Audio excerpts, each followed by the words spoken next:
Damar Hamlin showing signs of improvement, still in critical condition, expected to remain in the ICU at the University of Cincinnati Medical Center. Here's the latest statement from the Bills that was issued Wednesday at 1:30 p.m. Eastern. Damar remains in the ICU in critical condition with signs of improvement noted yesterday and overnight. He is expected to remain under intensive care as his healthcare team continues to monitor and treat him. The league had a conference call yesterday afternoon, and the NFL made it clear they're not going to be providing any updates about Damar Hamlin. That's for the team, for the family, for the hospital. Right. The NFL, out of respect to that situation and everything going on for Damar Hamlin, they are deferring to the team, the family, the hospital. But the league is monitoring the situation. The league wants to understand ultimately what happened. And the league took time yesterday to explain all of the various pieces that are in place to activate immediately when there is a serious health condition on the field, and the proximity to a level 1 trauma center where emergency care of the highest degree can be provided if something does happen during a game. And it's an impressive system. It is. You would expect it.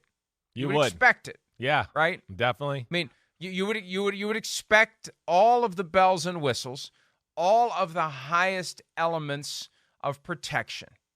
But it's still nice to know it's there. Right. And the one thing I keep coming back to is there's lower levels of sport where they just don't have this. And it's great that it's available at the highest levels, but you hope that minimal protections are in place. High school, youth, AED. Is there an AED at every game? I hope there is.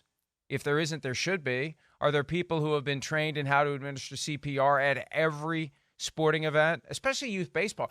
I became aware of this commotio cordis condition where a blow to the chest, a blow to the sternum can stop the heart. Right. When my son was playing youth baseball, we bought him a pad to put right over his sternum. A lot of kids wear them, and if they don't, they should. You take a line drive to the chest, you can have cardiac arrest and die before anybody even knows what's going on. So, you always look for the positive things that maybe can be used to help people in other circumstances, and youth baseball season is going to kick in here pretty soon, and I hope anyone connected to that sport, if they didn't already know about this risk, is aware of it now. As minimal as it is, you need to be ready for it, whether it's wearing the appropriate protective gear that may keep it from happening or making sure an AED is present at every game and that there's someone there who knows how to administer CPR effectively at every game, Chris. Yeah, well, I think these are the type of incidents that bring this up in communities across the country to where then it starts to, wait, do we have this covered if this happened to us? I do think there's more awareness, even going to a high school football game here in the area, right? There's ambulance there now that just parked there the whole game. At least that's the way it is in a lot of the Northeast, right? There's somebody there just in case something does happen either with the players or the crowd, any type of emergency. But you're right. This is one where, probably a lot of high schools and communities need to double check their checkpoints and what their support system is if emergency happens. That was the cool thing about the NFL the other night. For all the times that we blame the NFL and go, oh, I thought they would be more buttoned up or, maybe not as cheap in this area. And we've criticized, the penny pinching in some things. And, let's chalk that up to one where I thought the NFL was all over that subject and very detailed. Oh, they weren't. Well, this was one that, they hit the bullseye. I mean, you can't say enough about how prepared they were, how good of a job both medical staffs did, and the fact that they, yes, were fortunate that the hospital was not far from the stadium helped too. But, man, it seemed like it was a well-oiled machine as far as, resources and what they can do. And come on. I mean, by all due accounts, the guy was, dead on the field, and they resuscitated him and revived him. And I mean, that says it all in a lot of ways. I'm not trying to be insensitive by that. I'm just trying to explain the situation there. Yeah, and you're right. And it was a reminder that they do have the highest level of care available, and it's ready to activate an emergency action plan that the league puts in place for every game.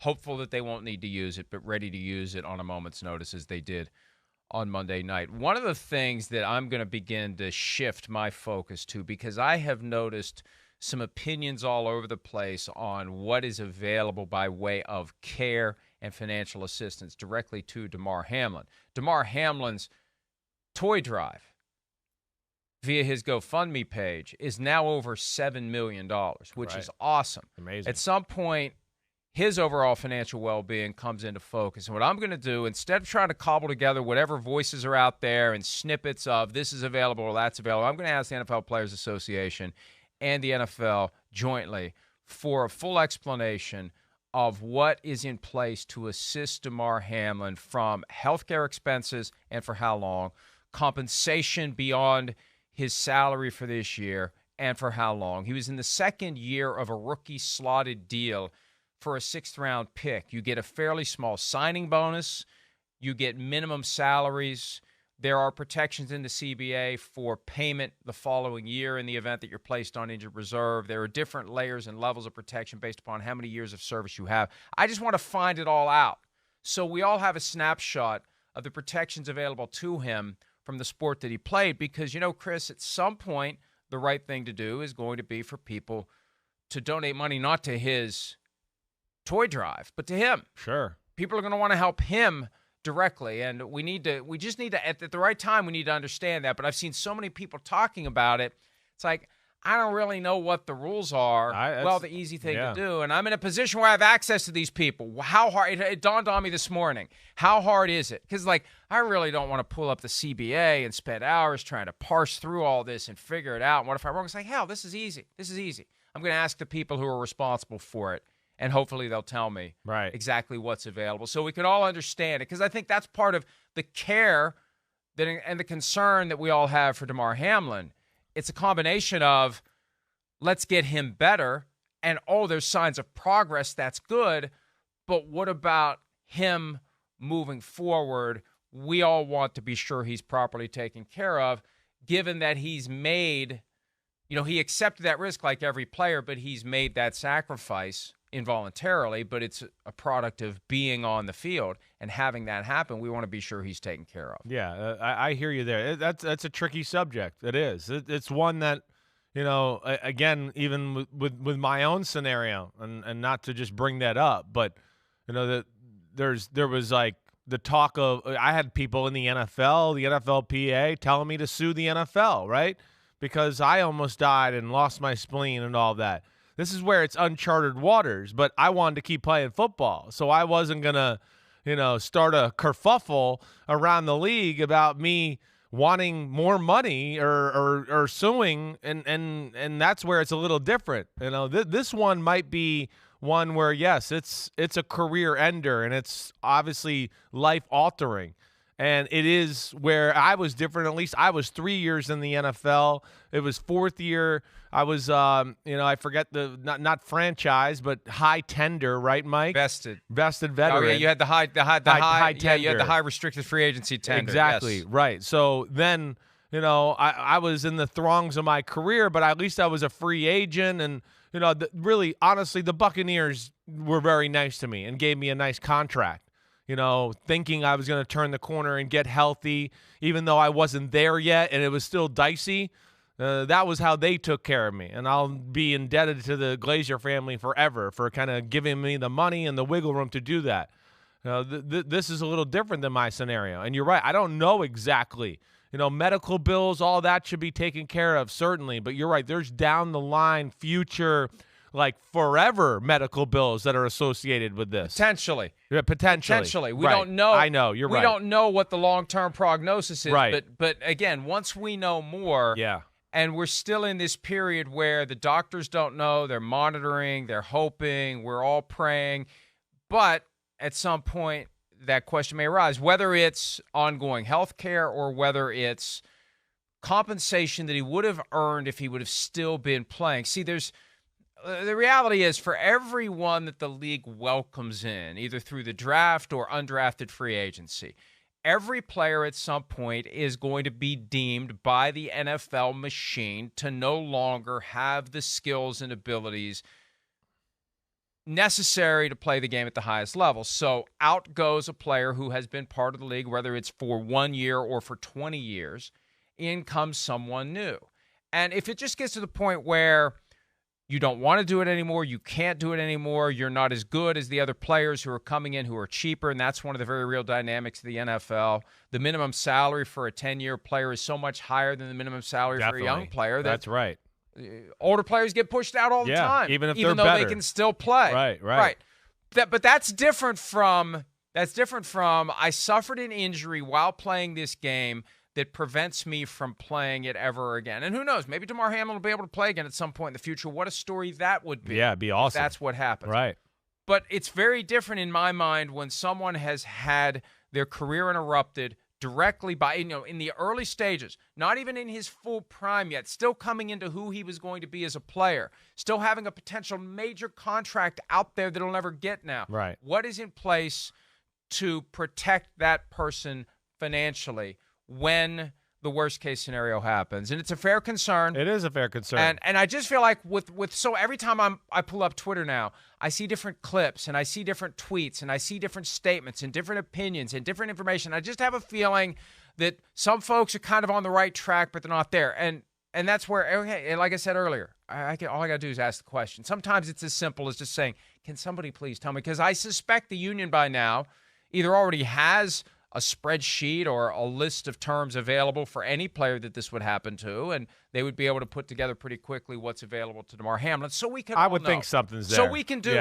We can do one of two things. One, we can say, how is there not more available? And here's hoping that gets fixed for everyone else that this may happen to in the future. And number two, if there's help that is needed specifically for Damar Hamlin, it can be mobilized. It can be provided at the right time.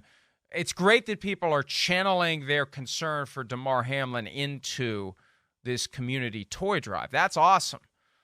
But at some point, that fire hose of cash may need to be directed another way. And that's just kind of, and again, we're dealing with this like everyone else. Real time, the concerns that pop into our heads, we assume are popping into others' heads, and we're trying to just kind of keep track of everything and figure out where this is going to go while we all hope for more news that Damar Hamlin is making progress and will make a full recovery eventually from what occurred on Monday night. As we've said all week, Chris, many have been traumatized by this, whether you were watching it on TV, and I suspect more than 25 million were given the stakes of the game, or whether you were right there in the moment, experiencing it second by second, minute by minute in those excruciating moments after it occurred. Zac Taylor, the coach of the Cincinnati Bengals, had a Wednesday press conference, and he said various things about what transpired, asked various questions about it. Here is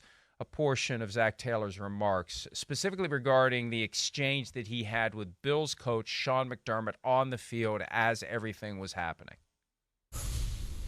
When I got over there, the first thing he said was, I need to be at the hospital tomorrow, and I shouldn't be coaching this game. And so that, to me, provides all the clarity, because there was no unprecedented is the word that gets thrown out a lot about this situation, because that's what it is.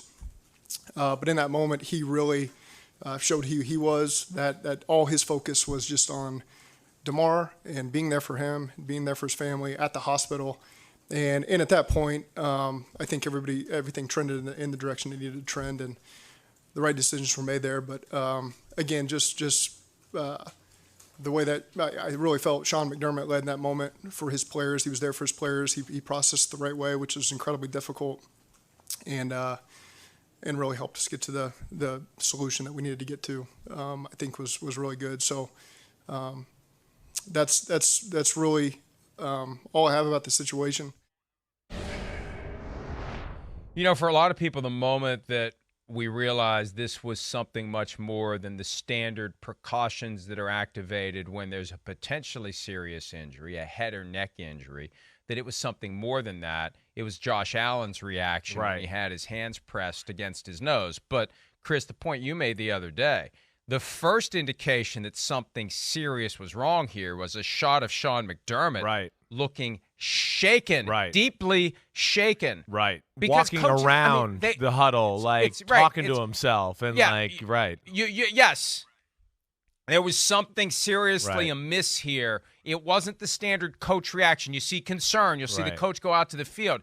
This was something more. When I watched it back early Tuesday morning, that really struck me. And so it's a very valuable glimpse into what was transpiring and why there was no way they could have continued on Monday night. People have asked me, why did it take so long to figure it out? I think there was a lot of confusion, but it's pretty clear from the first interaction between the coaches. There was no way they were going to be able to continue because the head coach of the Buffalo Bills was not going to stay in the building. No. Good. I mean, in reality, didn't want to stay in the building, and there's no way mentally he was in the building. His mind and soul were with Damar Hamlin. He couldn't believe it. And that's where, again, there was some confusion after the game. I understand that. We've never seen anything like this. And NFL procedures, a long injury, the guy goes off, on the ambulance. Hey, guys, get ready to go. We're going to go play. I mean, I could see how that kind of went down. The referees are kind of just like, okay, I don't know. I don't know what to do. I haven't been in this spot. We'll just do what we always do, kind of get ready. But once you once we were all in the moment of wait, we heard Joe Buck tell us CPR, so what's going on? And then you could kind of see some Bengals players moving over there. But you knew as soon as they showed the Buffalo sideline, you were they have no chance of restarting their engines and revving it back up here. It was supposed to be that, so-called 5-minute warm-ups period there. I mean, the Bills players were just sitting there in shock, in true shock. And that's when you were just hey, this is absurd that they're even the warm-up, anything. There's no way. And good thing, two good people in McDermott, Zac Taylor got things, jump-started in the right direction there and saved everybody. And one of the unresolved issues about what transpired during that hour or so between the injury and the decision to suspend play is where and how did this notion of we're going to resume playing and the players have 5 minutes to get ready, where did that come from? And I know that it is completely irrelevant to Damar Hamlin's injury, to his condition, to his prognosis. But to the extent that this was an unprecedented moment, to the extent that something like this in theory could happen again, and hopefully it doesn't in my lifetime, because it's just hard for us to experience. It's even harder for the people directly involved, I know. But we hope this never happens again to anyone who plays football. But at least now there's a precedent. What was unprecedented is now precedented if it happens again. So it's an issue that people are curious about. There are signs of inconsistencies. There's just an indication, when your little inner voice is telling you there's something more here, something doesn't add up, something's not right. People want to get to the bottom of it and understand what happened so we can have some semblance of a playbook moving forward. On that note, here is Zac Taylor addressing yesterday the fact that there were reports, not just from ESPN, but from Westwood One during the game, that the game was going to resume with a 5-minute warm-up period. Here's Zac Taylor on that issue. I didn't feel any directive that guys need to start warming up. It was just, let's particularly give Buffalo space to process as a team because they had not done that. They had just been there for Damar. And so then we've been through this situation a million times where there's an injury on the field, something happens on the field, and just the natural process is, you give yourself a couple minutes. I believe there's so much that happened that I can't even really recall. My process of remembering is that that's really just what unfolded. There was no push for anything to happen. It was just let's let these moments play out and see what the next step is as people get a chance to get their minds right, and ultimately that's what led to the decision there. And Chris, I think it's reasonable to say that during those moments where everyone was trying to get their brains around what was happening, right, standard protocols may have been mentioned. Yeah. Why not? And I've heard from people who said, look, this 5-minute thing, it wasn't pulled out of the air. Right. I mean, first of all, ESPN has said they didn't pull it out of the air as tactfully as possible because they're a broadcast partner. We have to tiptoe around some of these things to not make anyone upset. But ESPN has said it. They didn't pull it out of the air. Westwood One, the radio broadcast partner, had the same information. And it's okay if someone was reverting to what always happens, because this is not unprecedented that there's a delay. Right. The specific reason for the delay is unprecedented, but delays aren't. And I've heard from a high-level executive with the team that, hey, we've had this happen, whether it's weather, or you have 5 minutes to warm up and get ready to go. Right. Whether it's national, like on a Thanksgiving, one game is taking too long. Right. We're going to delay the other game. One. Sure. Right. We want to transfer the audience to watch the full game, so you're going to have a 5 minute. This 5 minute thing is not new, and it's unfortunate that that's become a thing, because all the NFL had to do from the get-go was say, during the moments of confusion, we were relying upon standard operating procedures, and that is the standard operating procedure. Once it became obvious that this was nothing standard, that's when the usual protocol went out the window. Right. And I don't know why. I wish that's what would. And again, these are human beings making human decisions in real time. It's just unfortunate that a line got drawn in the sand early on by the league. And we're not here to call anybody out or criticize anyone. I'm just trying to help people understand how we got to this point. It's unfortunate in those real moments where people didn't know quite what to do or how to handle the situation, that it was regarded as insensitive or ridiculous to even mention the possibility. Well, no, it's not insensitive or ridiculous when you have people in the moment trying to figure out what's right. Yeah. And what do we usually do in this situation? Well, we give 5 minutes and we get going. I mean, we resume play. People get injured. They're taken care of. And the game goes on. That's just what happens. That's what's always happened. And to the credit of everyone involved, they eventually realized we can't do it. Right. But it's not wrong. It's not insensitive. It's not inappropriate that someone may have mentioned along the way, this is what we usually do, because it is what they usually do. Right. And they recognized in this moment they shouldn't. That's right. I don't think somebody from the NFL offices was down on the field and was like, hey, Zac Taylor and Sean McDermott, get them going. 5 minutes. Here we go. I think it was just like Zac Taylor explained. That's what I was kind of trying to say before we went to that. I've experienced that as a player too. It's the natural process there. So I'm sure the referees saw the ambulance go off the field, and he's been a part of these situations as well. And he's going, okay, I guess we get ready to play. Nobody's saying anything different to me yet or anything.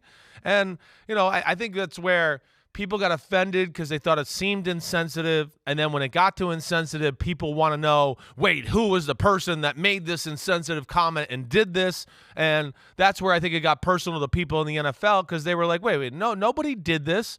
Troy Vincent, we know he cares about players. Nobody that cares about players more than Troy Vincent. I mean, we've seen it firsthand. He is an ex-player and to a fault, cares about the players too much to a degree, in my opinion, with nothing the passer and some of all these other things, as I'm smiling and joking here a little bit. But so that's where I think it got a little mixed up. People were looking for one person to point at, and that's where it wasn't fair. And as soon as, yes, the gravity of the situation got understood and people were, I'm sure, on the phone like, what's going on? Hey, boss, what do we do? When they figured it out, they made the right decision. They got it right. But that was weird. You're right. And then the NFL, you're probably right. They needed to just admit this situation was a little crazy. We went with standard protocol. It was nobody's fault. It's just a rolling machine that way. And we got it right and got it fixed. But at least that's the kind of the way it seems it unfolded there, Mike. But this has become something now that has taken on a life of its own. Yeah, a little. Because of the things. And again, I'm not trying to criticize Troy Vincent. I'm just trying to help people understand how and why and where we got to the point where we are, and why there's this lingering curiosity about what transpired, because it was in that original late-night conference call that Troy Vincent said, I don't know where that came from, the 5 minute thing. And that made a lot of people, well, wait a minute. ESPN didn't make it up. ESPN didn't. Yeah, they didn't just start spouting off nonsense with no basis for understanding what was going on down on the field. Joe Buck said that John Perry, a longtime NFL referee who is the rules analyst for ESPN, was in constant communication with the league. The ESPN statement, carefully worded, but the ESPN statement that came out on Tuesday made it clear that they were in constant communication with the league. This came from someone with the league. So this is just one of those things that's like, we don't need this to be an issue. And that's why yesterday, when they had the conference call, because I initially thought the conference call was going to be about telling us what decisions had been made about the Bills-Bengals game, about the schedule. I thought that was going to be part of it. It wasn't. That'll probably happen today. It's got to happen at some point, because at some point the passage of time makes the decision for you. But Troy Vincent yesterday, very emotional on the conference call. And as you said, he genuinely cares about the players. He does. Cannot be denied. And he brought the issue up again. I'm going to read to you what he said yesterday. I was asked a question about this return to play. I feel like I snapped or I was hasty in my answer, but I just want to be clear. Just that suggestion alone was inappropriate. It was insensitive, and frankly, it lacked both empathy and compassion for Damar's situation, who is still in the woods and is fighting for his life this day. It lacked complete, and it was just so insensitive to think we were even thinking about returning to play. I just wanted to share that because it came up, and I think there's been a little bit of discussion. I don't know who said it, and I really don't care. Again, it didn't just come out of thin air, and it's okay.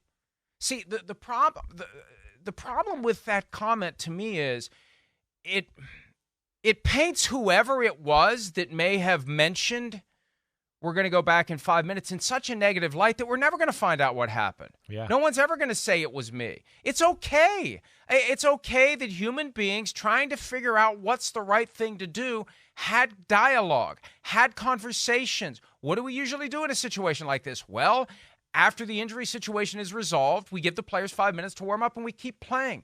That's how everything is constructed.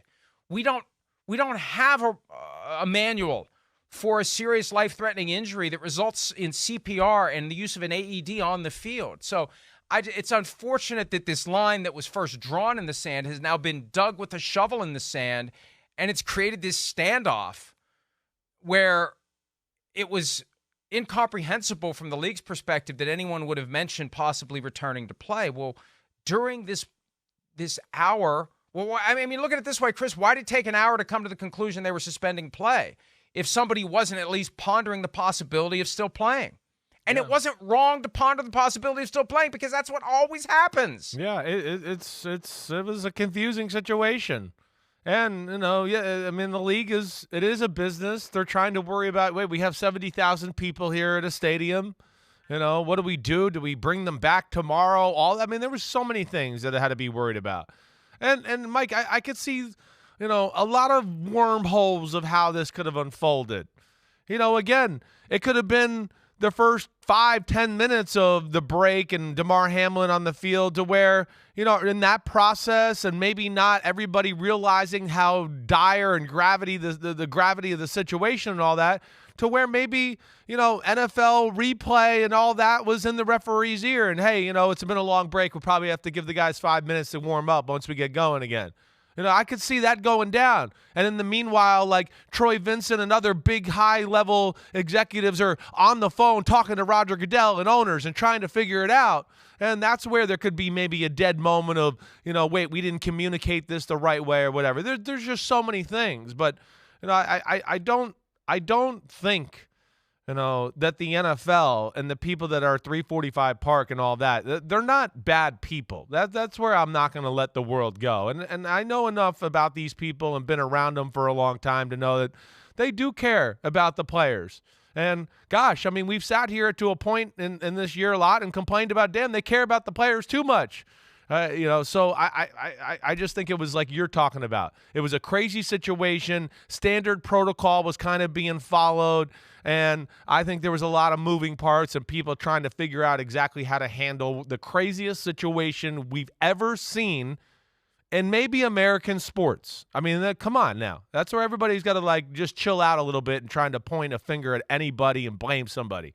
The craziest thing we've ever seen in American sports happened that night. And I'm going to give the NFL a little wiggle room for having to deal with that situation.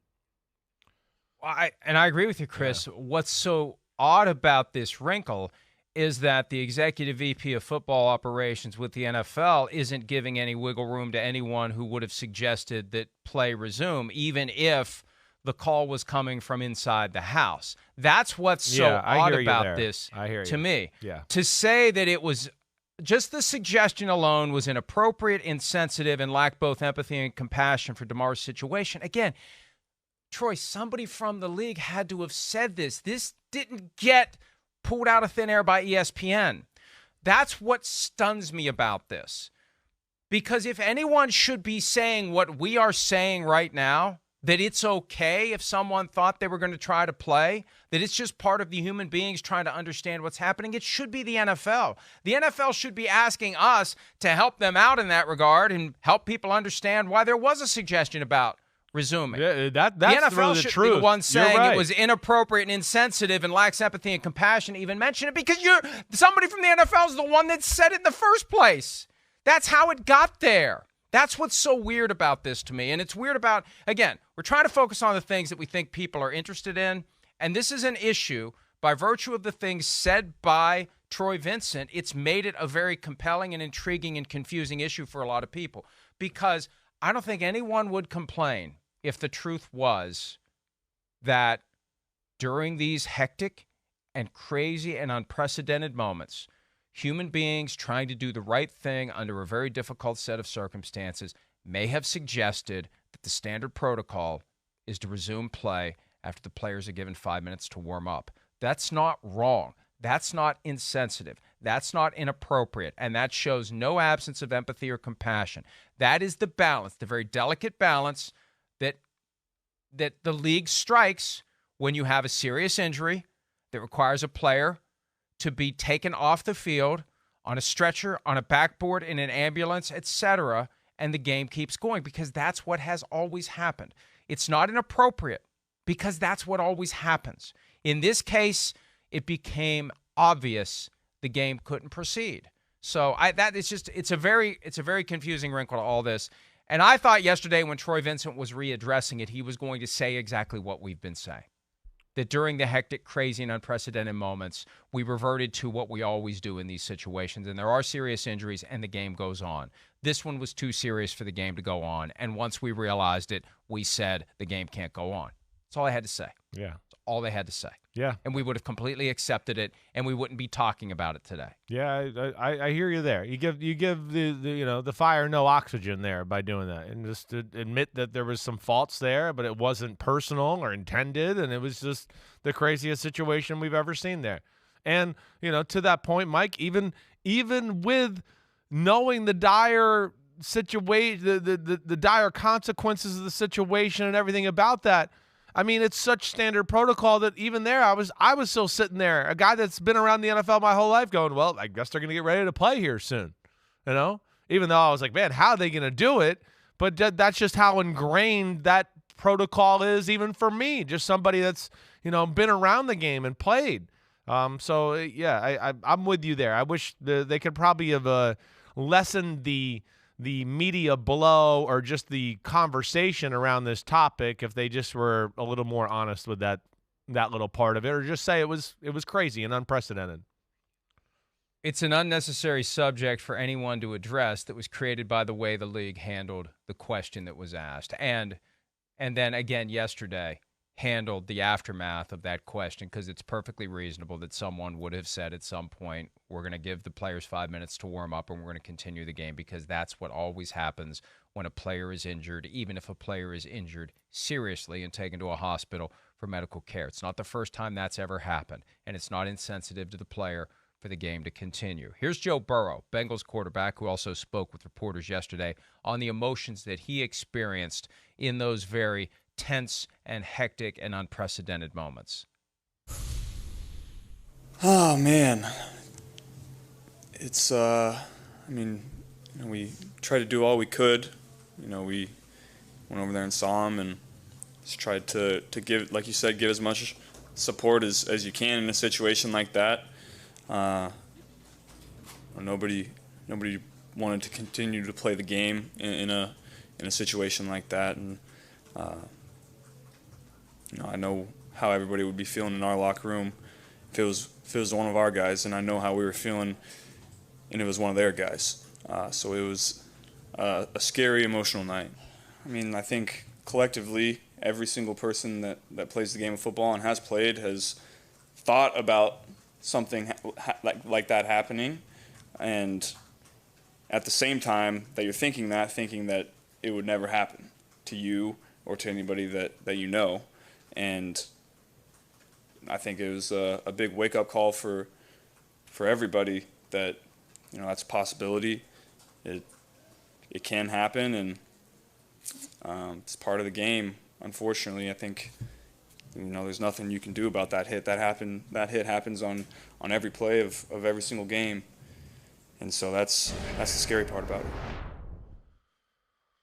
It was Joe Burrow who provided one of the sound bites after Tua Tagovailoa suffered a serious concussion on that same field. He said, "We know what we signed up for," and he got dragged a little bit for that, but that's the reality, because you have to accept that in order to put the uniform on and step onto the field. And what he said at the end is why I think players throughout the league may have some hesitation, and their family members definitely will have trepidation about their loved one going back out on the field, because that hit happens all the time. This wasn't some rare, obvious, the old school Jack Tatum hit on Darryl Stingley where this is not going to end well.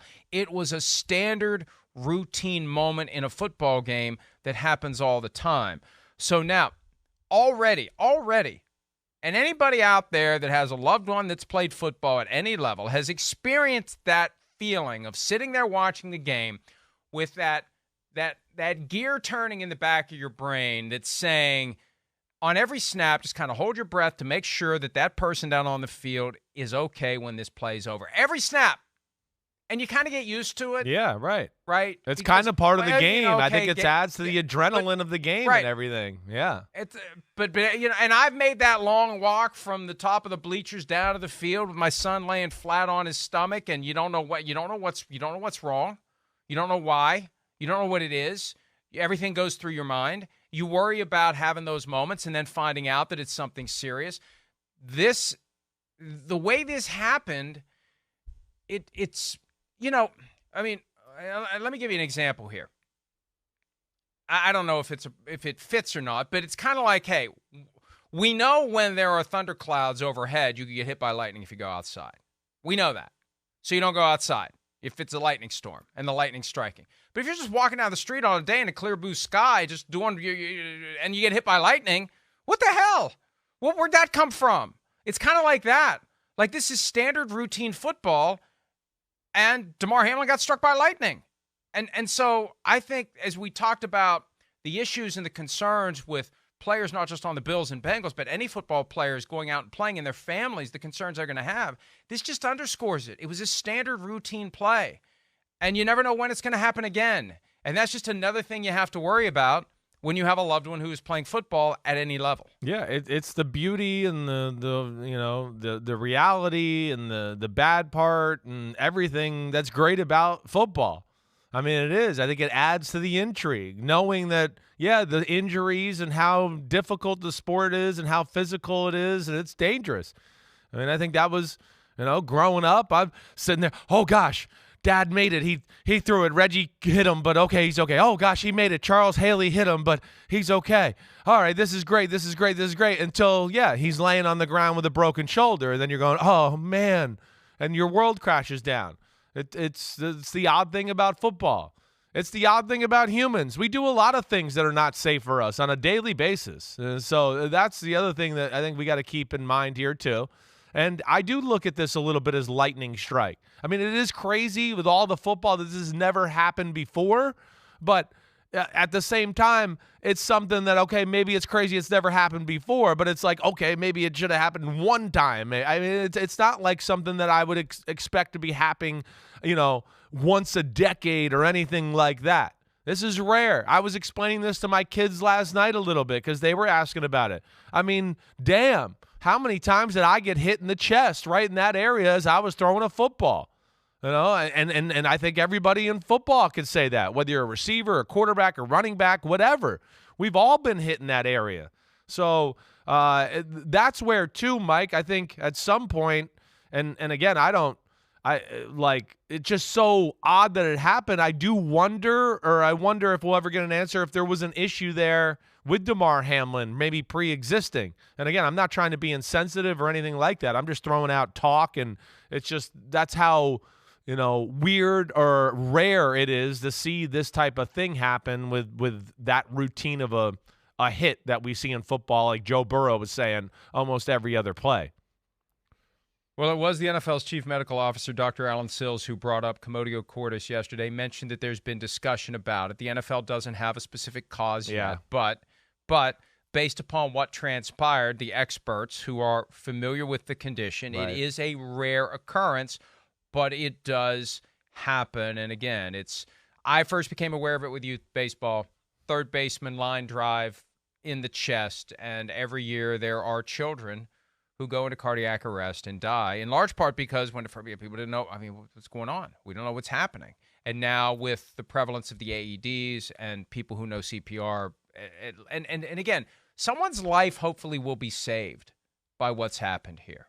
Some little kid in Wichita, Kansas, will get hit in the chest with a line drive in April, and there will be adults present who know exactly what to do because of this. So if there's any good to come from this, beyond the $7 million that's been raised for underprivileged children in McKees Rocks, Pennsylvania, and the surrounding areas in Pittsburgh, there will be a greater sensitivity to this condition and greater measures taken, as you said earlier. All sports organizations, whatever level, the governing bodies need to have these conversations. We have to have an AED. They're not that expensive. So it's got to be somebody in the community that can write the check for the AEDs that are necessary to be present at these games. Let's make sure people are certified in CPR. Let's have this in place. But, Chris, there's not going to be a bright line back to it. And maybe there will be. Maybe the quotes that come out in the aftermath of someone's life being saved will be, I knew about this condition because of what happened to Damar Hamlin. So, again, if there's any good in any way, shape, or form to come from this, there is a chance that one or more lives will be saved in the future by increased sensitivity to this extremely rare condition that, even though it's rare, it happens. Hopefully, yeah. Then maybe hopefully that's the silver lining. This incident saves a lot of people, and or just makes everybody more prepared in case it does happen, that we're all over it, certainly. And we'll see where it goes. It's just it's a crazy situation. It really is. I think that would be tough, just scheduling wise. I think whatever Buffalo would want to do would be what we would want to do as well. We're behind them 100% and support them in whatever they would decide to do going forward. Joe Burrow, with his position on whether or not the Bills-Bengals game that was the final game of Week 17 should be resumed, will be resumed. And, Chris, you and I talked this through yesterday, and we both came to the conclusion they just can't finish that game for a variety of reasons. They just can't, and they shouldn't try to. They've been considering various options. Troy Vincent said yesterday on the conference call he's given it no consideration. His sole focus has been Damar Hamlin, and as soon as this conference call ends, I'm going to turn my attention to resolving the scheduling issues. And what I heard late last night is that the current momentum is pointing toward canceling the game and then having Bills and Bengals play 16, everyone else plays 17, and the playoff seedings are determined based on winning percentage. That was something we discussed yesterday, and that was a general mechanism that the league put in place for 2020 with the pandemic, assuming that multiple games would be canceled due to teams not having enough players or coaches to proceed. Somehow they got all the games in. They had to move some to Tuesday, move some to Wednesday. We had Monday doubleheaders. They were very creative in their scheduling and very flexible in their roster manipulation rules to allow that to happen. So they didn't have to use it, but they had it ready. And as of last night, everything was pointing in that direction. And my guess is folks were just going to sleep on it, and this morning they're going to make a decision. And that very well may be the decision that gets made and announced, I'd say at some point before noon Eastern today. I think it's the one that makes the most sense. It's the one that seems to be at least the least amount of hoops and craziness that we got to deal with as far as to figure it all out. It's not fair. I get that. It's not fair to the Bills or the Bengals or the Ravens for that matter. You can go down the line here. It affects more than just these two teams. But, one, like we talked about, it just doesn't seem right as far as to put them back together at the scene of the crime and just kind of relive that experience again. And, two, let's just keep this machine rolling here a little bit. And go from there. I feel like this is the best way, even though it's not perfect. It's not. And the other thing too, Mike, is again, Kansas City, by all due accounts, if they win this weekend, they're going to get home field advantage, and not necessarily sure that's right, but at the same time, we saw the Bengals go in there in the AFC Championship game and beat them last year. The Bills have beat them there 2 out of the last 3 times they've played them, and I mean, of course, it was a miracle that they're not 3 for the last 3.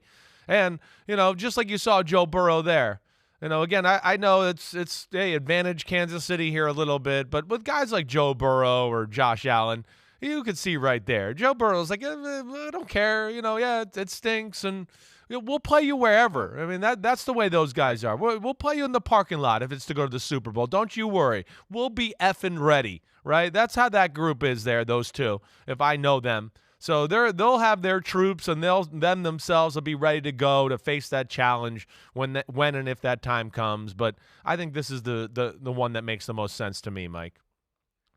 As someone suggested to me yesterday, anybody that would complain about whatever outcome the league picks because it's going to be the best of a bunch of bad outcomes, anybody who would complain about that needs to get checked for whether or not they have a soul. Yeah, because seriously. There is a point where we have to put down the petty, stupid little complaints that really do seem stupid. Just the idea, the complaints that we heard, it just shows you how trivial everything can seem when life gets put in perspective. Right. The big talking point as of Monday was that Seahawks fans were upset that the Lions would know that they're done if the Seahawks beat the Rams when the Lions play the Packers, so the Lions won't try as hard to beat the Packers, whereas if the games were being played at the same time, the Lions would maybe beat the Packers, Seahawks beat the Rams, Seahawks get in the playoffs. That's, and again, it's natural and it's normal, and it's kind of nice to be in a mode where that is the biggest problem you have. If that's the biggest problem you have, life's going pretty well. So now that we're dealing with Damar Hamlin's situation and hoping that he gets better and concerned about him and focused on him, where the AFC Championship game is played, who has home field advantage, who benefits from the cancellation of the Bills-Bengals game, that doesn't matter. And, hey, there's no guarantee the Bills were going to win the game. The Bengals are getting the short end of it here, too. They could have been the 1 seed. Exactly. They could have been the 1 seed. The way that game looked, they right? could have won that game. Yeah, it looked like Cincinnati was going to move the ball up and down the field of Buffalo. It was a little scary looking, honestly, from that. But so you're right. They have every bit to be disappointed here, too. Sorry, I didn't mean to cut you off there, man. No, you're fine. But yeah, they could have been the 1 seed. And I tell you what, they could still be the 2 seed. If the Bills lose to the Patriots on Sunday, the Patriots trying to get into the playoffs. Yeah. The Bills, again, who knows whether the Bills are going to be ready to play. We'll talk about that in a second. But if the Bills lose and the Bengals win, the Bengals are going to be the 2 seed. And the Bills are going to be the 3 seed. And if they both win their wild card games, it's going to be Bills at Bengals, Chris, in the divisional round. Yeah, that could be a little weird for sure. But nonetheless, we'll get to see them settle it on the field. Once again, that's the great thing here is hey, listen, even though the order might not end up being correct when all said and done, everybody's going to have a say on what happens here, on the field of competition. And they'll have their 60 minutes to go and prove that they were the better football team. And we've seen a lot of teams on the road winning the playoffs. It's not as a big deal as it was or used to be back in the old days. It just doesn't. We see that all the time.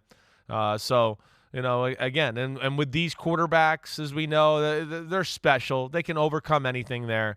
So it's not perfect. It's not. And a lot of teams are being screwed over here. It's just the way the situation is here. And, no one should care. No one should care. That's You're right. the bottom line. And the Bills are going to get ready to play a Patriots team this week. You're right. And you don't know where their minds are going to be. It could go either way. It could be, wait, we were, distracted and thinking about something else all week. It could go, wait, let's rally together here for Damar, and they go out and put their best outing together. It could go either way with these situations, and that's where we don't know either, and we can't, judge it too crazy here 3-4 days out.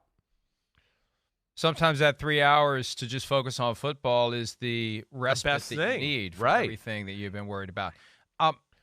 The question came up during yesterday's conference call about whether or not the Bills will be ready to play. And Troy Vincent made it clear that they are going to let Coach Sean McDermott and the Buffalo Bills guide the league in that regard. And he didn't rule out postponing the Patriots at Bills game. Now, that introduces another layer and level of complexity, because what do you do? How long do you postpone it? At some point, the Bills have to play again. When will the Bills be ready to play? Would they move Bills-Patriots to Monday? Well, that's the national championship game, so that becomes difficult. Do you move it to Tuesday? Then when do the teams that make it for the playoffs play their wild card games? I mean, there's a whole new set of dominoes that start to fall if the Bills truly aren't ready to play. But the big takeaway I had from Troy's comments yesterday, if the Bills aren't ready to play, they're not going to make them play. And I don't think anybody who isn't mentally and emotionally ready to play should be expected to play. It's an honest conversation that needs to be had. I said this yesterday. They need to have healthcare professionals talking to everyone in the organization, one-on-one, not in a group setting. One-on-one. Are you okay? How are you feeling? Assess the individual. Look in their eyes. Read their body language. Are you okay? What can we do to help you? What do you need to talk about? What do you need to understand? Chris, some of these guys are younger than my son. I mean, some of these guys are confused. They don't know. And some of them may just need to hear, this is an incredibly rare condition. You don't have to be worried that it's going to happen to you. Here's what you need to tell your parents. If your parents need to talk to someone, here's who we can talk to get people comfortable with the idea that yes, it's possible. We've seen now that it's possible, but it's incredibly rare. And I think that just may be part of what they need to talk through. And also the trauma of what they witnessed, a very graphic and disturbing and troubling scene in the middle of a football field. Yeah, that's what makes it double worse. You're going to have some guys, you're going to have some guys that are going to have an element of PTSD. Sure. That needs to be processed. That just the mere act of going back out onto the football field is going to make everything go back to that moment. And they are going to find themselves, when they otherwise should be completely focused on the highest level of athletic performance to protect themselves and others around them, they're going to find themselves with feelings that they don't understand, that they've never experienced before, and they're not going to know why. It's just simply because they're back in a similar situation. That's why playing Bills-Bengals, it's one of the reasons why it makes no sense. That's another one of the issues. And these are things that are all possibly happening at a time when the clock keeps ticking and ticking and ticking toward Week 18. It's a difficult situation for everyone, and I just hope that I get frustrated because we haven't had any firm decisions, but there are a lot of things that need to be taken into account before firm decisions are made. Yeah. And I trust that folks are properly brainstorming issues, identifying issues, addressing potential problems, and the right decisions will be made at the right time beyond canceling Bills-Bengals. That's an easy decision to make. Of all the decisions out there, that's the easiest one. The tougher decision, Chris, what do you do if the conclusion is made after talking to all the Bills players and coaches and staff that they're just not ready to play, and here's what we need to do, here's how much time they need, here's what needs to happen before they will be ready to play. They may never be completely ready. At some point, you're just as ready as you're ever going to be. And you just have to move forward or never go. These are very difficult decisions, and they're happening at what otherwise is the final act of the NFL's regular season. It really is astounding to think of all the different factors that are coming into play here. It is. It's the Bills should be at the forefront of the league's mind for sure. They're the ones that have the most, mental obstacles to overcome. Like we talked about yesterday, I feel like a lot of people, a lot of football players too, I'd be one that, hey, let's get out and practice. Yeah, that's fun, and I don't have to think about life as much. And playing a game again, would do the same thing for me. And I do believe a lot of football players are wired that way. But Buffalo, yeah, they're different than the rest of the like we talked about to start the show. The other 31 teams are kind of going right now. So it's in the back of their mind, and yeah, they've had, meetings and everybody feels bad and whatever else, but they're going. They're going. They're practicing. They're all that. Buffalo is in a different state. There is at least a state of mind there, and that's where the NFL definitely has to make sure, the mental aspect of the Bills players is in the right place. Football's too crazy of a sport. It's too brutal, as we know, for people not to be totally present there. When you're distracted and you're thinking about other things, that's when more injuries happen. That's like truly a player safety concern there. So, that's where I think McDermott, the coaches that are up there in Buffalo, hopefully some of the, human resources people, they'll be able to gauge the temperature of the football team there. And, if they're able to, focus and kind of not put this behind them, but at least just focus on the task at hand and be able to play that way and put all their, mental energy there for the time they're in the facility or on the practice field or playing the game on Sunday, and that they're not, somewhere else where, it could lead to some bad things. There has been some conversation about the possibility of utilizing neutral site for the AFC Championship game in order to balance out the competitive disadvantage that arises from neither the Bills nor the Bengals having an opportunity to get a victory in that Week 17 game. Hey, you know what?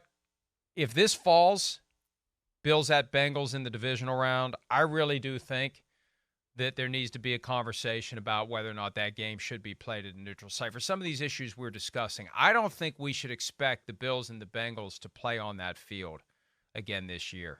I really don't. Either as the continuation of the regular season game or as this is how the playoff tree shakes out. Bills at Bengals, Saturday night, 8:30 p.m. Eastern. I think they need to consider playing it somewhere else, Chris. And I'm not saying they should. I'm just saying it's a conversation that needs to be had because I don't know that it's in anyone's best interest for those two teams to play a football game in that location again this year. Next year, it's a different issue. Months go by. The teams change. Everything's different. I'm talking about, in a period of just a couple of weeks from now. Right. The idea of those two teams playing again on that field, it doesn't sound like a good idea. And at a minimum, it's something that needs to be talked through very carefully. No, I hear that. It definitely needs to be thought about. I would agree with that. It does. That's one where, you're opening up fresh wounds there. And that does get into the, the mental part of some of the things we were just talking about there.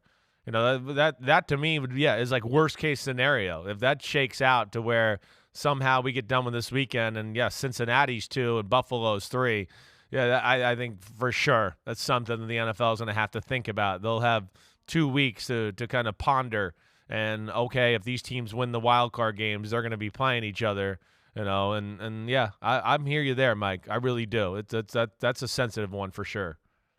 Hi, it's Mike Florio. Thanks for watching PFT on YouTube. Hit subscribe for the latest news and analysis from Pro Football Talk.